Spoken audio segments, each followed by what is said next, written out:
ভারী বৃষ্টি আর উজান থেকে নেমে আসা পাহাড়ি ঢলে সৃষ্ট বন্যায় ডুবে গেছে উত্তরাঞ্চলের কয়েক জেলা। রেললাইন পানিতে ডুবে যাওয়ায় নেত্রকোনার শ্যামগঞ্জ থেকে মোহনগঞ্জ পর্যন্ত বন্ধ রয়েছে ট্রেন চলাচল। যমুনা নদীর পানি বাহাদুরঘাট পয়েন্ট বিপদসীমার 14 সেন্টিমিটার উপর দিয়ে প্রবাহিত হচ্ছে। ভারতের মেঘালয় ও আসামে টানা বৃষ্টি হওয়ায় পরিস্থিতির আরও অবনতি হতে পারে বলে সতর্ক করেছে বন্যা পূর্বাভাস ও সতর্কীকরণ কেন্দ্র।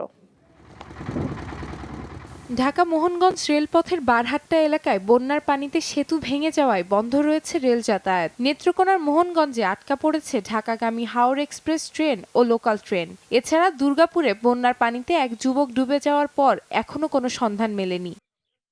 24 ঘন্টায় যমুনার পানি বাহাদুরবাদ ঘাট পয়েন্টে 38 সেন্টিমিটার বৃদ্ধি পেয়ে বিপদসীমার 14 সেন্টিমিটার উপর দিয়ে প্রবাহিত হচ্ছে। ব্রহ্মপুত্র নদের পানি বাড়ায় দেওয়ানগঞ্জ খোলাবাড়ির সাথে বন্ধ রয়েছে সদর উপজেলার সড়ক যোগাযোগ। অবিরাম বৃষ্টিতে কুড়িগ্রামে ধরলা নদীর পানিও কুড়িগ্রাম সদর পয়েন্টে বিপদসীমার 22 সেন্টিমিটার উপর দিয়ে প্রবাহিত হচ্ছে। এতে করে নতুন করে পানিবন্দী হয়ে পড়ছে কুড়িগ্রামের প্রায় 1.5 লক্ষ মানুষ। চর ও দ্বীপচরগুলো ভেঙে পড়ায় বন্ধ রয়েছে এসব অঞ্চলের সাথে যোগাযোগ ব্যবস্থা। শেরপুরেও পানিবন্দী 1.5 লক্ষাধিক মানুষ। ঝিনাইগাতীতে বন্যার পানিতে নিখোঁজ হওয়ার 15 ঘন্টা পর 2 জনের মৃতদেহ উদ্ধার করেছে স্থানীয়রা। এখনও নিখোঁজ একজন। রংপুরে তিস্তার পানি কিছুটা কমলেও কমেনি দুর্ভোগ। এখনও ঘরবাড়িতে পানি থাকায় আশ্রয়কেন্দ্রে অনেকে।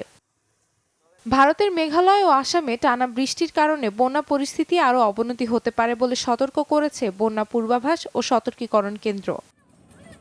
ফারিয়া রহমান, নিউজ ডেস্ক, দেশ টিভি।